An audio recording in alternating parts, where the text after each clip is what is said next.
नमस्कार, मैं उत्कर्ष कुमार। आप देख रहे हैं न्यूज ट्रायल भारत पर। एग्जिट पोल, बिहार का महा एग्जिट पोल 40 लोकसभा सीटों की। अब हम आखिरी चरण की ओर बढ़ रहे हैं। लोकसभा चुनाव के 7वें चरण में बिहार में 8 लोकसभा सीटों पर चुनाव हुआ। नजर डालते हैं उन सीटों पर। शुरुआत करते हैं पाटलिपुत्रा से। यहाँ से आरजेडी के उम्मीदवार थी मीसा भारती, लालू प्रसाद की सबसे बड़ी बेटी। और यहाँ पर जो है जो बीजेपी के निवर्तमान सांसद रामकृपाल यादव एक बार फिर से उन पर बीजेपी ने भरोसा जताया। बीते 2 चुनावों से वो यहाँ से लोकसभा चुनाव जीतते रहे हैं और राजद में ही थे। तो यहाँ पर चाचा और भतीजे की लड़ाई हुई है और इस लड़ाई में जो है 7वें चरण में वोटिंग हुई। 1 जून को वोटिंग डाली गई और यहाँ पर चूंकि आखिरी चरण था और ये सीट राष्ट्रीय जनता दल के लिए काफी मायने रखती थी, काफी महत्व की सीट थी। और चुनाव से कुछ दिन पहले रंजन यादव ने भी राजद ज्वाइन कर लिया। रंजन यादव ने लालू प्रसाद को यहाँ से पाटलिपुत्र से लोकसभा चुनाव में पराजित किया था और बीते 2 चुनावों से मीसा भारती यहाँ से हार रही थी। तो इस बार के लोकसभा चुनाव में ये न्यूज ट्रायल भारत का एग्जिट पोल बता रहा है कि पाटलिपुत्रा लोकसभा सीट पर मीसा भारती राष्ट्रीय जनता दल की उम्मीदवार चुनाव जीत रही हैं। तीसरे बार के प्रयास में मीसा भारती दिल्ली जा रही हैं, संसद भवन जा रही हैं, सांसद बनने जा रही हैं। तो पाटलिपुत्रा सीट पर एनडीए को झटका लग रहा है। पाटलिपुत्रा सीट एनडीए हार रही है, पाटलिपुत्रा सीट बीजेपी हार रही है, पाटलिपुत्रा सीट रामकृपाल यादव हार रहे हैं, पाटलिपुत्रा सीट पर राजद चुनाव जीत रही है, पाटलिपुत्रा सीट इंडिया गठबंधन के खाते में जाती हुई दिख रही है। पाटलिपुत्रा सीट से पहली बार मीसा भारती चुनाव जीतने जा रही हैं। अब हम मूव कर जाते हैं दूसरी सीट जहानाबाद। मिला जुला के देखें तो ये 7वां और आखिरी चरण जो है वो राजद के परिदृश्य से या इंडिया गठबंधन के परिदृश्य से काफी अच्छा रहा। जहां चौथे, 5वें और 6ठे चरण के चुनाव में इंडिया गठबंधन कुछ खास कमाल नहीं कर पाई। पहले, दूसरे और तीसरे चरण में ठीक ठाक किया, वहीं 7वें चरण में अच्छा खासा रिकवरी किया है यहाँ पे इंडिया गठबंधन ने। जहानाबाद सीट से सुरेंद्र प्रसाद यादव लोकसभा चुनाव लड़ रहे हैं राजद की टिकट पर। पिछली बार 1550 वोट से चुनाव हार गए थे और जनता दल यू से यहाँ पर चंदेश्वर चुनाव लड़ रहे हैं 7वें चरण में। यहाँ 1 जून को वोटिंग हुई और न्यूज ट्रायल भारत जो है पिछली बार news trial Bharat Jehanabad Lok Sabha seat 100% guaranteed seat इस बार दे रहा है राजद की झोली में। यहाँ से सुरेंद्र प्रसाद यादव जीत रहे हैं। बीते चुनाव में वो लगातार हार रहे थे। पिछले बार काफी करीबी मुकाबला हुआ था। जहानाबाद और आरा ये दोनों ऐसी सीटें थी जहां पर राजद ने अच्छी टक्कर दी थी और हार जीत का मार्जिन भी 50,000 से कम था। तो ये सीट 100% गारंटी जहानाबाद की राजद के हिस्से जा रही है। पाटलिपुत्रा सीट 100% गारंटी के साथ मीसा भारती के खाते में जा रही है। पाटलिपुत्रा सीट पर जो है लेफ्ट का भी प्रभाव है। पाटलिपुत्रा लोकसभा के 2 विधानसभा क्षेत्रों में विधायक हैं लेफ्ट के और यहीं से लेफ्ट के एक विधायक को नालंदा चुनाव लड़ने के लिए सीपीआईएमएल ने भेज दिया, इंडिया गठबंधन ने भेजा। तो पाटलिपुत्रा सीट पर भी 100% गारंटी के साथ हम मीसा भारती की जीत को तय मानते हैं। बढ़ते हैं अगली सीट आरा। आरा में भी पिछली बार काफी बेहतरीन टक्कर दी थी सीपीआईएम के राजू यादव ने। सीपीआईएमएल के राजू यादव ने इस बार भी सीपीआईएमएल के सुदामा प्रसाद को टिकट दिया गया है। सुदामा प्रसाद सुदामा प्रसाद पिछड़ी जाति से आते हैं और इनके खिलाफ आरके सिंह हैं, बीजेपी के सांसद हैं, निवर्तमान सांसद हैं, पिछले लोकसभा चुनाव में जीत दर्ज की थी।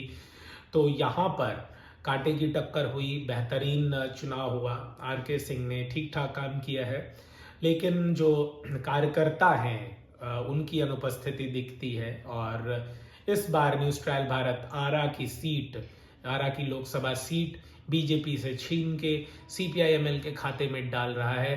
तो आरा की सीट सीपीआईएमएल जीत रही है, आरा की सीट इंडिया गठबंधन जीत रही है। आरा की सीट पर काफी क्लोज फाइट है, तगड़ा मुकाबला है और ये सीट 50,000 से भी कम वोटों की मार्जिन रहने वाली है। यहाँ पर 95% गारंटेड सीट, ये सीट आरा की सीपीआईएमएल जीत रही है। वहीं पाटलिपुत्रा सीट पर हार जीत का मार्जिन, जो मीसा भारती की जीत का मार्जिन होगा, वो 25,000 वोटों के आसपास ही रहने वाला है। और जहानाबाद में जो है सुरेंद्र प्रसाद यादव की जीत का जो मार्जिन होगा, जो अंतर होगा वोटों में, वो 50,000 वोटों से कम या उसके आसपास रहने जा रहा है। अब हम बात करते हैं बक्सर लोकसभा सीट से। बक्सर लोकसभा सीट में 5 खिलाड़ी मैदान में, चुनावी मैदान में थे। 4 जो है वो चुनावी अखाड़े में दिख रहे थे ठीक ठाक। और यहाँ से एक ददन पहलवान पूर्व विधायक भी रहे हैं डुमराव विधानसभा से, और बक्सर लोकसभा क्षेत्र में निर्दलीय चुनाव इस बार लड़ रहे हैं। साथ ही एक IAS ऑफिसर हाल ही में उन्होंने अपने जॉब से इस्तीफा दिया, इनकाउंटर स्पेशलिस्ट हैं, वो भी निर्दलीय चुनावी अखाड़े में कूद गए। यहाँ से RJD के सुधाकर सिंह चुनाव लड़ रहे हैं। सुधाकर सिंह जो हैं बिहार राजद के अध्यक्ष सदानंद सिंह के पुत्र हैं, विधायक भी हैं। सदानंद सिंह काफ़ी कद्दावर और बुजुर्ग नेता, राजद के स्तंभ माने जाते हैं। और यहाँ से BJP के मिथिलेश तिवारी चुनाव लड़ रहे हैं। तो न्यूज़ ट्रायल भारत जो है वो 100% गारंटी के साथ बक्सर की सीट सुधाकर सिंह को दे रहा है। बक्सर की सीट इंडिया गठबंधन जीत रही है, बक्सर की सीट राजद जीत रही है, बक्सर की सीट NDA हार रही है, बक्सर की सीट BJP हार रही है। और यहाँ पर हार जीत का अंतर भी 50,000 के आसपास रहेगा। सदानंद सिंह के पुत्र सुधाकर सिंह लोकसभा जा रहे हैं। अब बढ़ते हैं हम काराकाट सीट पर। काफ़ी हाई प्रोफाइल सीट बन गई भोजपुरी अभिनेता के यहाँ आ जाने पर। और यहाँ पर जो है CPIML के राजा राम सिंह कुशवाहा चुनावी अखाड़े में उतारे गए इंडिया गठबंधन की ओर से। वहीं पर यहाँ पर उपेंद्र प्रसाद कुशवाहा जो कि अपनी पार्टी की तरफ से इकलौते लोकसभा उम्मीदवार थे, वो अपना भाग्य आजमा रहे थे। और तीसरे उम्मीदवार के तौर पर निर्दलीय उम्मीदवार आ गए, भोजपुरी फिल्म के अभिनेता हैं। और इनके समर्थन में खेसारी लाल यादव ने भी चुनाव प्रचार किया। जो भोजपुरी फिल्म इंडस्ट्री की है, कई महिला अभिनेत्रियों ने भी इनका प्रचार किया। गायिकाओं ने, अभिनेत्रियों ने, अभिनेता के खेसारी लाल के पापा भी इनके प्रचार में, चुनावी दंगल में दिखे, जिस कारण से एक माहौल बना। और इस माहौल बनने के कारण जो है इसका खामियाजा उपेंद्र प्रसाद कुशवाहा को मिला है। और ना ही निर्दलीय उम्मीदवार जीत रहे हैं, ना ही उपेंद्र प्रसाद कुशवाहा यहाँ से चुनाव जीत रहे हैं। और आपको बता दें कि उपेंद्र प्रसाद कुशवाहा को कई गाँवों से जो है ये बोलकर विदा किया गया कि आप आए इसके लिए धन्यवाद, लेकिन हम वोट आपको देने नहीं जा रहे हैं। तो काराकाट की सीट राजा राम सिंह जीत रहे हैं। CPIML के हिस्से काराकाट की लोकसभा सीट जा रही है। इंडिया गठबंधन के हिस्से ये काराकाट की लोकसभा सीट जा रही है। NDA गठबंधन काराकाट सीट हार रही है। उपेंद्र प्रसाद कुशवाहा काराकाट सीट हार रहे हैं। यहाँ भी 7वें और आखिरी चरण में 1 जून को मतदान हुआ था। यहाँ पर हार जीत का अंतर 25,000 के आसपास रहने वाला है। अब हम बात करते हैं सासाराम लोकसभा सीट की। यहाँ से कांग्रेस ने मनोज कुमार को टिकट दिया था, वहीं BJP से शिवेश राम चुनाव लड़ने आए थे। और 7वें चरण में 1 जून को यहाँ पर वोटिंग हुई। और आपको बताते चलें कि सासाराम सीट जो न्यूज़ ट्रायल भारत का अनुमान है 100% गारंटी के साथ ये सीट जो है वो BJP जीतने जा रही है। सासाराम सीट NDA जीत रही है, सासाराम सीट इंडिया गठबंधन हार रही है, सासाराम सीट जो है वो कांग्रेस के उम्मीदवार हार रहे हैं। हम आपको ये भी बताते चले न्यूज़ ट्रायल भारत 100% गारंटी के साथ काराकाट की सीट CPIML को दे रहा है। न्यूज़ ट्रायल भारत 100% गारंटी के साथ पाटलिपुत्रा की सीट मीसा भारती को दे रहा है। और न्यूज़ ट्रायल भारत 100% गारंटी के साथ जहानाबाद की सीट राष्ट्रीय जनता दल के सुरेंद्र प्रसाद यादव को दे रहा है। अब हम आगे बढ़ते हैं। 7वें और आखिरी चरण की आखिरी 2 सीटें हैं। यहाँ भी 7वें चरण में 1 जून को वोटिंग हुई। ये सीट है पटना साहिब। यहाँ से कांग्रेस के अंशुल अभिजीत कुशवाहा चुनावी अखाड़े में थे। और वहीं पर पटना साहिब में BJP के उम्मीदवार रविशंकर प्रसाद चुनावी अखाड़े में एक बार फिर से आ गए हैं। और ये निवर्तमान सांसद भी हैं। बहुत नाखुश है यहाँ की जनता, पटना साहिब की जनता रविशंकर प्रसाद से, उनके जो तेवर से, आम जनता से नहीं मिलते हैं, कार्यकर्ताओं से नहीं मिलते हैं, दूरी बनाकर रखते हैं, हाई प्रोफाइल VIP सांसद हैं।